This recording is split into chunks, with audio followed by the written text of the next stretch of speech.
Labą dieną. Labai didelė reikšmė turi, koks atstumas tarp adatų ir peilių. Nes kuo didesnis atstumas, tuo daugiau bus ant posūkių visokiausių nemalonų dalykų.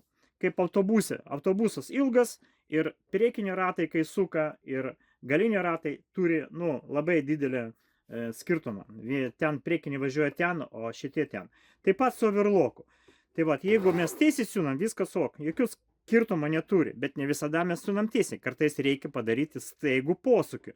Tai va, jeigu mes darom staigų posūkį, jo, ir tas atstumas tarp peilių ir adatų didelis, tai mes gavom va tokį efektą, kur vieną suką sukam. Čia užsuka medžiagą ir tos medžiagos per daug pjauna, o ant šitos vietos tiesiog va, pilna laisvas pinutis. Už tai, jeigu norit nupirkti mašiną, kad jums siūtų gerai ant tų posūkių, tai turi būti kuo mažesnis atstumas tarp adatų ir peilių.